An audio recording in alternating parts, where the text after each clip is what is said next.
Well, good morning. How are you all today? Welcome to Integrative Preparedness. Did you have a good weekend? I hope you did. We did. Had a lot going on. First, I want to talk about, all the bad stuff that's going on in the world. Not necessarily to get everybody all excited like other people do, but just to bring our attention to some things and to kind of ask the question, where do you stand on something, right? There's a lot of people out there just complaining about a lot of things, but not offering solutions. And usually, what that means is that they can't decide what side to come down on something. And that's always a problem. Uh, I'm going to talk about some of those things. But first, I want to thank the Buffalo Bills. Buffalo Bills, boy, they just demolished the Chiefs last night.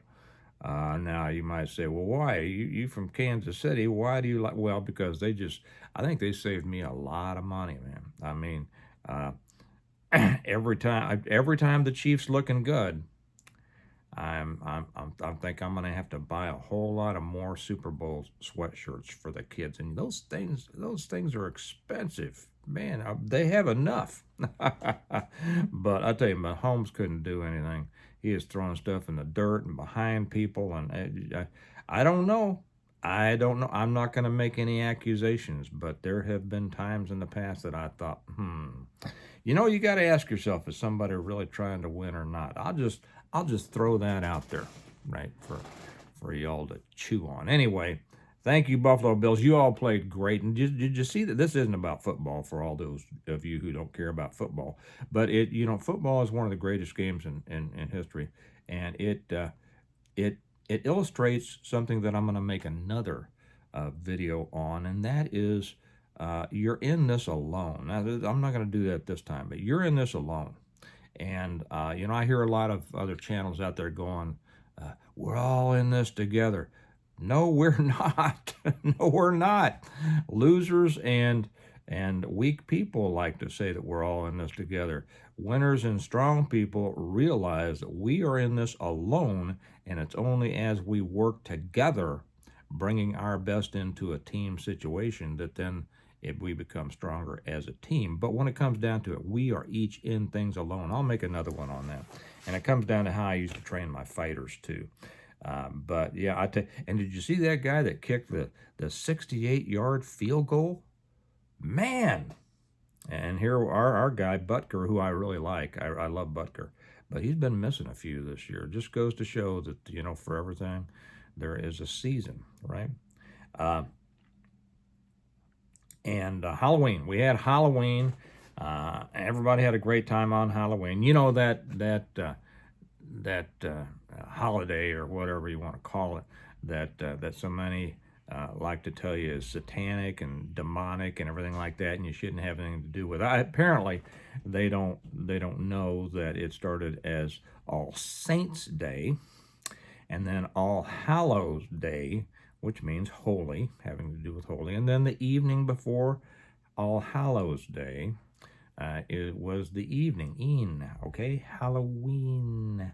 It was a spiritual day, and it was not demonic. And just because a bunch of people have made it so doesn't make it so. And people who are all up in this stuff need to get off of that and learn a little bit more about it. Just like when they say that those of us who put up Christmas trees are worshiping pagan gods. Although I have to say that, I mean, there's nothing, I don't see anything wrong with, kids dressing up as pirates and Star Wars characters and, Despicable Me and everything like that. You show me the demonic influence of that. Although I have to say that some of the middle-aged divorcees dressing up as black cats and French maids, whatever. So anyway, before we get started, let me remind you that our sponsor is the Stonemont series, my books, the series that I recommend. If you haven't read them yet, you do read them. They are the complete guide to preparing for, surviving, and rebuilding after a total collapse of everything. It's the reversion, the revival, the renewal, an appeal to heaven, the blessings of freedom, hostages to fortune, on wings like eagles. And yes, I wrote them, and I wrote them to not only entertain, but mainly to educate people. You will learn more. If you haven't read them, you'll learn more in these than you can imagine, but you'll be so caught up in the story that you won't even realize you're learning. You'll come out the other end knowing a lot more and then wanting to start them again. Because I've had people tell me they've read through the whole series 5 times, waiting for my 8th book to come out, and they're still learning things in it, and they love being in this world. So if you haven't read them, a couple ways to get them. Amazon is one, and the other way, and that link's down below. The better way, and I had somebody ask me, the reason I mentioned this, I had somebody ask me, it says, I'm listening to all the audios, but I want the copies, the physical copies in my library. Are you caught up are you caught up yet in your order fulfillment? Yes, we are. We are. So you can order them again from me through our website, stonemont.us. Links down below. And I love it when you do it that way, because then I sign each one for you, and I write a note in each one for you, and you can buy them as a whole set through our website. You can't do that through Amazon. You can get them as a set through our website, and we get you a little bit of discount on that when you do it that way. Plus, I throw in the Stonemont notebook. So now that we got the fun stuff and the business out of the way, what's going on in the world? Well, several things are going on in the world. Of course, we have a couple of domestic situations. We have the situation with the food stamps, in which everybody's wondering what's going to happen with food riots and things like that. I want to tell you, because there's so much negativity being spread out there in the preparedness world, I want to tell you something good. And I don't know what's going to happen as a result of the SNAP benefits being discontinued, at least temporarily, And we know that it's all political, and we know who's using it, right? The usual suspects, and they're going to get the usual folks all up and at it and stealing, and we will see. I haven't said anything about it because I want to wait and see what actually happens. And then I'll talk about it. Okay, but I want to talk about something now that is happening, and that is, well, first off, I tell you, the government doesn't need to be in the business of feeding people. Okay, simple as that. That's my opinion. Although those who cannot take care of themselves, there should be that safety net for children and older people who can't take care of themselves, and those who physically can't or mentally can't. And I'm not against that. But I'll tell you, this is where churches need to be involved, and too few churches are. But I want to tell you somebody who is. Just Kelly sent me something last night that said that Hy-Vee, which is it's a major grocery store chain. It's out of Iowa, but it's a major chain in our city here.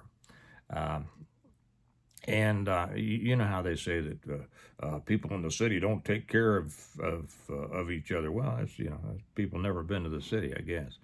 But Hy-Vee is one of the big chains here in Kansas City and all over the area. And they just put out something that during this first week of the SNAP benefits not being delivered, every day they are between 4 and 7 p.m. They are giving free meals, free hot meals, to all children up to 12, and they are giving other meals to above 12 for anybody that wants a complete meal for $3.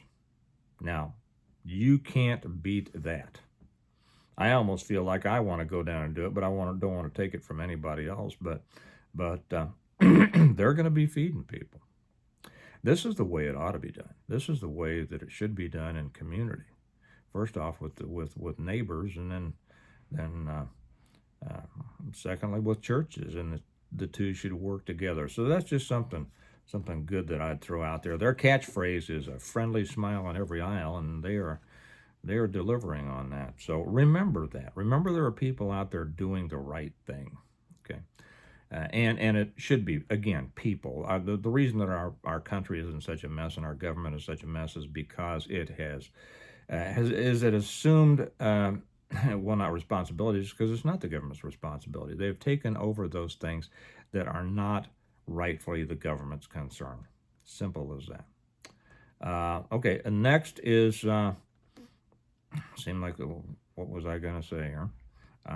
There's a couple of things. Okay, down in Nigeria. Let's talk about Nigeria. Everybody heard about Trump uh, saying that we might go into Nigeria and with guns blazing, and it'll be short, violent, and sweet, something like that. I love the way he puts things. And a lot of people out there are going to not like that. Um, well, they've been slaughtering Christians over there for a long time. I read 50,000 Christians have been killed since 2009. Nobody has done anything about it. These things happen in Africa all the time. And I think our government uses Africa as kind of a training ground for our military and intelligence services. And of course, there's, proxy wars with China and Russia and all of that. But this has been going on for a long time, and nobody's done anything about it. The United States has not done a thing about it. The churches, I don't know, maybe they mention it in your church, but I never hear anybody talking about the fact that thousands of Christians are being slaughtered in Nigeria or all over Africa or China, any place else. We hear all about other things. We don't hear about the Christians. Ask yourself why that is. So there will be those who say that that's good, and there will be those who say we shouldn't be doing that, and this is just another thing that Trump is wanting to get us into another war, and he promised no wars and all this, and and and my question to those people is, where do you stand? Where do you stand on that? Do you say that it we should not help when people need help, and we're the ones who can? I mean, what kind of a person does not help someone who's being starved or killed or whatever when they're the one who can? So we have a lot of that, and I am not an interventionalist. I'm not into overthrowing governments and things like that. But when you have a real humanitarian crisis, yeah, I am for those who are able to go in and help. And this is one of those things that, yeah, I mean, Africa is just a cesspool. It's been a cesspool forever.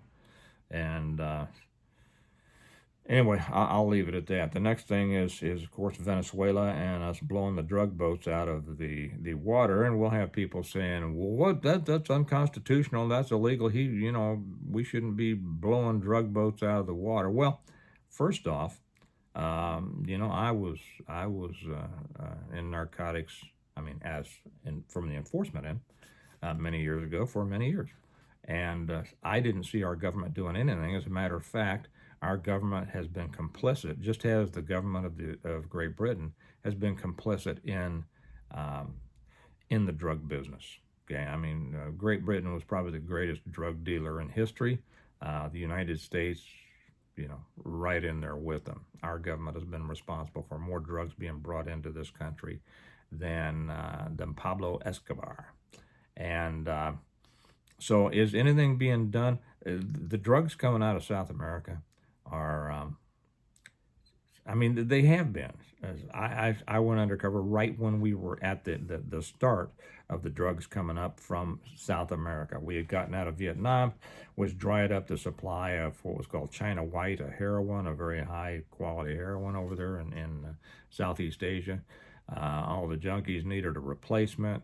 And so we saw something coming up from Mexico called Mexican Brown, and it's dirty heroin. It was just terrible, but it was what the junkies were getting their fixes from. And then Castro emptied out his prisons, let all the Cubans come over into Miami.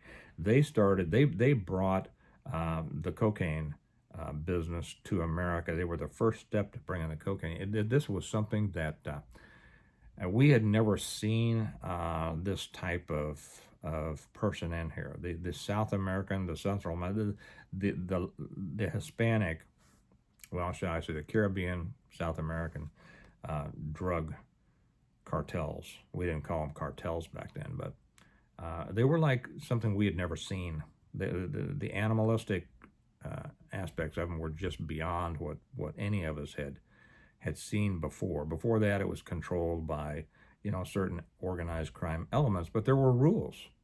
And now there were no rules. And then shortly after the Cubans came the Colombians, and that's when I went undercover, and we worked that. And what I saw, I saw in our own government that it was essentially a jobs program for cops or law enforcement.